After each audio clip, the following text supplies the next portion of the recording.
സുഹൃത്തുക്കളെ, മനസ്സിൽ ഒരു പ്രതീക്ഷയും കൊടുക്കാതെ ഒരു വിജയ് സേതുപതി സിനിമ കാണാൻ പോവുക എന്ന് പറയുന്ന അങ്ങനത്തെ ഒരു ആഗ്രഹം പോലും ഇല്ലാതെയാണ് എൻ്റെ സുഹൃത്തുമായിട്ട് ഞാൻ വിജയ് സേതുപതി ആ സിനിമ കാണാൻ പോയത്. സിനിമയുടെ പേര് മഹാരാജ എന്നാണ്. തുടക്കം തന്നെ പറയട്ടെ, നിങ്ങൾ തീർച്ചയായിട്ടും മിസ്സാക്കാൻ പാടില്ലാത്ത നിങ്ങളുടെ ലൈഫിൽ ദ ബെസ്റ്റ് എന്ന് പറയാവുന്ന ഒരു സിനിമ തന്നെയാണ്.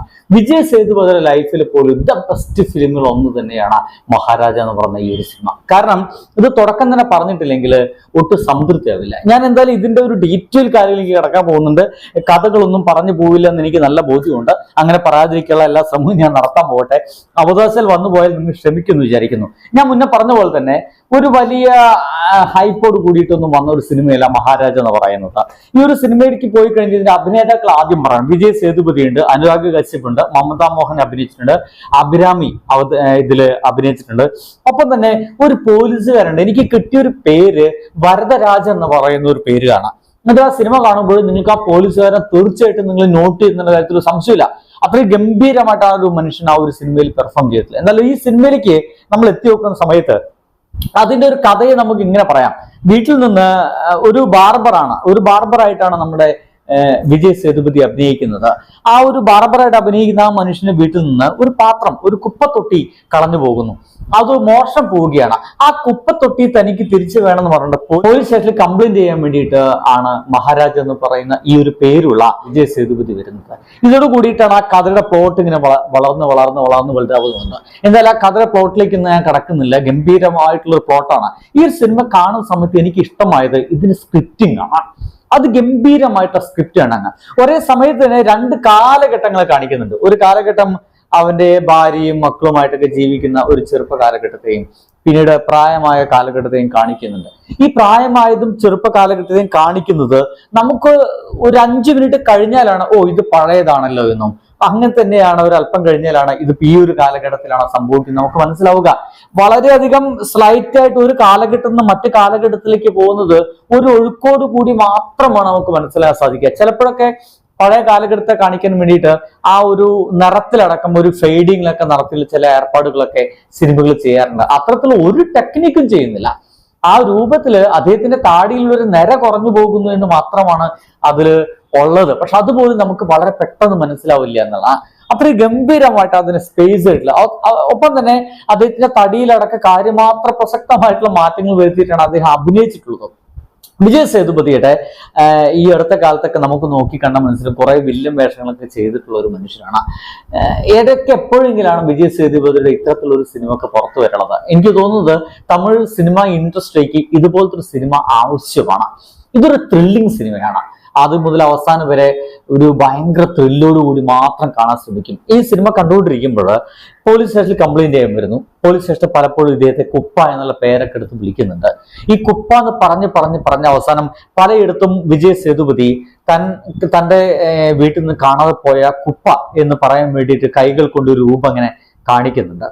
ഈ ഒരു കഥ പറയുന്നുണ്ട്. വീട്ടിൽ നിന്ന് ആ ഒരു കുപ്പ എങ്ങനെയാണ് മോഷണം പോയത്, ആ ഒരു കുപ്പ തൊട്ടി, ഒരു ചെറിയ ബക്കറ്റ്, അലുമിനിയത്തിന്റെ ബക്കറ്റ് എങ്ങനെയാണ് മോഷണം പോയതെന്ന് ഒരു കഥ ഉണ്ടാക്കി പറയുന്നത് വിജയ് സേതുപതിയുടെ ഈ ഒരു കഥാപാത്രം മഹാരാജ എന്ന് പറയുന്ന ആ ഒരു മനുഷ്യൻ. ആ ഒരു കഥ പറച്ചില് സിനിമയില് ഒരേ സെയിം കഥ 4, 5, 6, 7 തവണ അങ്ങനെ ആവർത്തിച്ച് പറയുന്നുണ്ട്.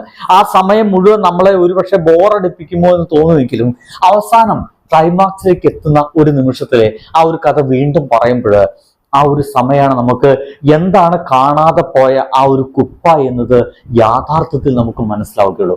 ആ ഒരു സമയത്ത് ആ ഒരു പോലീസ് സ്റ്റേഷനിലെ പോലീസുകാരടക്കം പറയുന്നുണ്ട്, നിങ്ങളുടെ കാണാതെ പോയത് വെറും കുപ്പയല്ലെന്ന് ഞങ്ങൾക്ക് ഇപ്പോഴും മനസ്സിലാകുന്നുണ്ട്, ഞങ്ങൾക്കറിയാം. ഇത് നമുക്ക് കൂടി ആ സമയത്ത് ബോധ്യമാവും ഇവൻ വന്നത് പോലീസ് സ്റ്റേഷനിലേക്ക് ചുമ്മാതൊന്നുമല്ല. ഒപ്പം തന്നെ വിജയ് സേതുപതിയുടെ ആ ഒരു ക്യാരക്ടറൈസേഷനെ ഇതിൽ എഴുതി വെച്ചിരിക്കുന്നത് ഭയങ്കര രസകരമായിട്ടാണ്. വിജയ് സേതുപതി താനൊരു കാര്യത്തിന്, അല്ലെങ്കിൽ ആ ഒരു കഥാപാത്രം മഹാരാജ എന്നുള്ള കഥാപാത്രം താനെങ്കിലും കാര്യത്തിന് വേണ്ടി ഇറങ്ങി തിരിച്ചു കഴിഞ്ഞാൽ അത് നടത്തിയിട്ടേ പോരൂ എന്ന് നമ്മളെ ബോധ്യപ്പെടുത്തുന്ന ഒരു സീനുണ്ട് നമ്മുടെ ആ ഒരു സിനിമയില്. തന്റെ മകളെ അനാവശ്യമായിട്ട് പ്രിൻസിപ്പൽ പിടിച്ചു വയ്ക്കുന്നു. അവൾ എന്തൊരു സംഗതി നശിപ്പിച്ചു, ഒരു പ്രോഗ്രാം നശിപ്പിച്ചു എന്ന് പറയുന്നു. അവിടെ വന്നിരുന്ന മിനിസ്റ്റർക്ക് ചായയിൽ വേറെ എന്തൊക്കെ കലക്കി കൊടുത്തു എന്നൊക്കെ പറയുന്നു, സ്കൂളിന്റെ അഭിമാനം കെട്ടുപോയെന്നൊക്കെ പറഞ്ഞിട്ട് അവളെയാണ് കുറ്റം ചാർത്തുന്നത്. കുറ്റം ചാർത്തപ്പെട്ട അവസാനം യഥാർത്ഥ പ്രതിയായിട്ടുള്ള കുട്ടിയെ കിട്ടിയ സമയത്ത് അച്ഛൻ കഥാപാത്രം ചെയ്യുന്ന വിജയ് സേതുപതി മഹാരാജ പറയുന്നുണ്ട് ആ പ്രിൻസിപ്പളോട്, നിങ്ങൾ എന്റെ മകളെ സംശയിച്ചു, നിങ്ങളിപ്പോ ഒന്ന് മാപ്പ് പറയണം എന്റെ മകളോട്.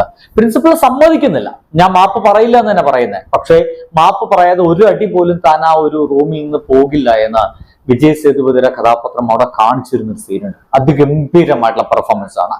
അദ്ദേഹം ഒരല്പം നൊസ്സുണ്ടോ എന്നൊക്കെ നമുക്ക് തോന്നിപ്പോ, ഒരല്പം എസെൻട്രിക് കഥാപാത്രമാണെന്നൊക്കെ നമുക്ക് തോന്നിപ്പോകും. പക്ഷെ ഒട്ടും എസെൻട്രിസിറ്റി ഇല്ല.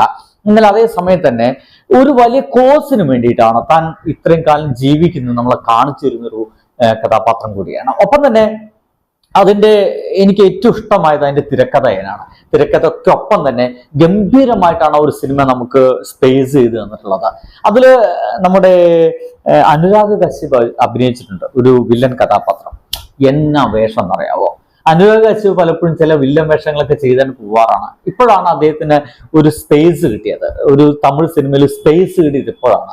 ഗംഭീരമായിട്ടുള്ള വേഷം, ഒപ്പത്തിനൊത്ത വില്ലൻ എന്നൊക്കെ പറയാൻ പറ്റുന്ന ഒരു വില്ലൻ വേഷമാണ് അനുരാഗ് കശ്യപ് ചെയ്തിട്ടുള്ളത്. അവസാന സമയത്തുള്ള അനുരാഗ് കശ്യപിന്റെയും ഒപ്പം തന്നെ നിൽക്കുന്ന വേറൊരു വില്ലൻ കഥാപാത്രത്തിന്റെ എനിക്ക് അഭിനയം അതിഗംഭീരമാണ്. എനിക്ക് ഗൂസ് ബംസ് ഒക്കെ അടിക്കാന്നൊക്കെ പറയില്ലേ, തിയേറ്ററിന്റെ ഒരു രംഗം കണ്ടുപിടിക്കുന്ന സമയത്ത് അറിയാതെ നമ്മളൊക്കെ കൈയടിച്ചു പോകുന്ന രംഗം. അതില് ഒരു നിമിഷത്തിൽ ഒരു പോലീസുകാരൻ അതൊരു മെലിഞ്ഞൊരു പോലീസുകാരൻ. എനിക്ക് അദ്ദേഹത്തിന്റെ പേര് കിട്ടിയിട്ടുള്ളൂ. നിങ്ങൾക്ക് ആർക്കെങ്കിലും അറിയെങ്കിൽ ആ ഒരു പോലീസുകാരന്റെ പേര് ഇതിന് താഴത്തൊന്ന് മെൻഷൻ ചെയ്യാൻ എനിക്ക് അറിയാത്തോണ്ടാ, തപ്പിയിട്ട് എനിക്ക് കിട്ടിയില്ല. എനിക്ക് തോന്നുന്ന കിട്ടിയൊരു പേര് അത് ഇങ്ങനെയാണ്, വരദരാജ് എന്നൊരു പേരാണ്. ഈ സിനിമ സംവിധാനം ചെയ്തത് നിതിൻലാൽ സാമിനാഥ് എന്ന് പറയുന്ന മനുഷ്യനാണ്. 2017 കുരങ്ങ് ബൊമ്പൈ എന്ന് പറയുന്ന ഒരു സിനിമ ഇദ്ദേഹം ചെയ്തിട്ടുണ്ട്. ആ ഒരു സിനിമ കണ്ടു കഴിഞ്ഞാൽ എന്താണ് ഈ സംവിധായകന്റെ ക്രാഫ്റ്റിംഗ് സ്റ്റൈൽ നമുക്ക് മനസ്സിലാവും. അതിഗംഭീരമായിട്ടുള്ള ഒരു സ്റ്റൈൽ ഓഫ് മേക്കിംഗ് തന്നെയാണ്. ഒരു അവസാനം എത്തുമ്പോഴത്തേക്കും നമ്മൾക്ക് ആ ഒരു കഥ ഇങ്ങനെ മുറുകി നമ്മൾ കൂടി ആ ഒരു കഥാപാത്രത്തിന്റെ ഭാഗമായി എന്താണ് സംഭവിക്കുന്നത് നമുക്ക് മെല്ലെ മനസ്സിലായി. ഇതിന്റെ എൻഡിങ് ഇങ്ങനെ ആയിരിക്കും നമുക്ക് അറിയാം. പക്ഷെ ആ എൻഡിങ് അങ്ങനെ ആയിരിക്കണമെന്നുകൂടി നമ്മൾ ആഗ്രഹിച്ചു പോകുന്നതാണ്.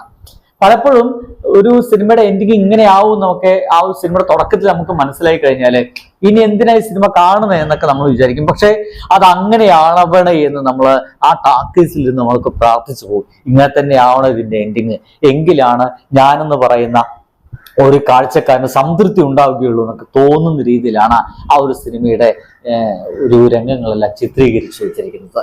ഇതിൽ എടുത്തു പറയേണ്ട അഭിനയം വിജയ് സേതുപതിയാണ്, പിന്നീട് നമ്മുടെ അനുരാഗ് കശ്യപാണ്, പിന്നെ ആ ഒരു പോലീസുകാരനാണ്. മദാ മോഹൻദാസിനൊക്കെ ഒരു ചെറിയ വേഷം മാത്രമേ ഉള്ളൂ എന്ന് പറയാം. അതിലത്തെ പോലീസുകാരൊക്കെ അതിഗംഭീരമായിട്ട് ചെയ്തിട്ടുണ്ട്. ഒരാൾ പോലും അതിൽ മോശമാക്കിയിട്ടില്ല. അതിൽ ഏറ്റവും ഈ ഒരു മെലിഞ്ഞ ഒരു പോലീസുകാരൻ അതില് ഒരു നിമിഷത്തില് മഹാരാജയുടെ വീട്ടിൽ പോയിട്ട് അപ്പോൾ നിനക്ക് ഇന്ന കാര്യം ചെയ്യേണ്ടതെന്ന് ചോദിക്കുന്നൊരു ചോദ്യമുണ്ട്. ചില സീനുകളൊക്കെ നമ്മൾ ചില സിനിമകൾ വീണ്ടും ആവർത്തിച്ച് കാണാനൊക്കെ ആഗ്രഹിക്കില്ലേ? അങ്ങനെ ഞാൻ ഇനിയും കാണാൻ ആഗ്രഹിക്കുന്ന ഒരു സീനാണ് അത്. എന്തായാലും അതൊക്കെ OTT-യിലൊക്കെ വന്നിട്ട് വേണം വീണ്ടും കാണാൻ. അത് പക്ഷേ ഇനി ആരെങ്കിലും എന്നെ സിനിമ അനുഷ്ഠിച്ചാൽ ഞാൻ അവരോടൊപ്പം പോവുകയും സെക്കൻഡ് ഹാഫിലാണ് ആ ഒരു സീൻ നിൽക്കുന്നത്, അപ്പോഴെങ്കിലും കയറിയിട്ട് ആ ഒരു സിനിമയുടെ ആ ഒരു സീന് കാണാനുള്ള ഒരു ആഗ്രഹം എനിക്ക് ഉണ്ടെന്നുള്ള കാര്യത്തിൽ സംശയമില്ല. അത്രയ്ക്ക് ഗംഭീരമായിട്ടുള്ള ഒരു പടമാണ്. എനിക്ക് പറയാനുള്ളത്, നിങ്ങൾ ഈ ഒരു പെരുന്നാളൊക്കെ വരാൻ പോവുകയാണ്, ഈ ഒരു വെക്കേഷൻ സമയത്ത് നിങ്ങൾ മിസ് ചെയ്യാൻ പാടില്ലാത്ത, ഒരു പക്ഷെ ഇതൊക്കെ മിസ് ചെയ്ത് കഴിഞ്ഞ് ഭയങ്കര നഷ്ടമായിരിക്കും. മിസ് ചെയ്യാൻ പാടില്ലാത്ത ഒരു സിനിമ തന്നെയാണ് ഈ ഒരു മഹാരാജ എന്ന് പറയുന്ന സിനിമ. അതിഗംഭീരമായിട്ടുള്ള സിനിമ, അതിഗംഭീരമായിട്ടുള്ള അഭിനയം, അതിഗംഭീരമായിട്ടുള്ള കാസ്റ്റിംഗ്, അതിഗംഭീരമായിട്ടുള്ള ബാക്ക്ഗ്രൗണ്ട് സ്കോർ, അതിഗംഭീരമായിട്ടുള്ള കളറിങ്, അതിഗംഭീരമായിട്ടുള്ള മൂഡ് ക്രിയേറ്റ് ചെയ്യുന്ന ഒരു സിനിമയാണ്. It's hats off you. എന്തായാലും വിജയ് സേതുപതിയുടെ ഒരു നല്ല സിനിമ കണ്ടുവന്ന രീതിയിലാണ് ഞാൻ ഇന്നലെ രാത്രി കിടന്നുറങ്ങിയത്. ഇന്നിപ്പോ പകലാണ് ഈ ഒരു സംഗതി ചിത്രീകരിക്കുന്നത്. എന്തായാലും ഇതിന് ശേഷം നിങ്ങൾ സിനിമ കാണുക. സിനിമ കണ്ടിട്ടെങ്കിലും കഴിയുമെങ്കിൽ ഈ ചാനൽ തപ്പിപ്പിടിച്ച് ഇതിന് താഴെ നിങ്ങളുടെ അഭിപ്രായം സത്യസന്ധമായിട്ട് ഒന്ന് എഴുതാൻ ശ്രമിക്കുക. അപ്പൊ അടുത്ത ദിവസം വീണ്ടും കാണാം. ബൈ.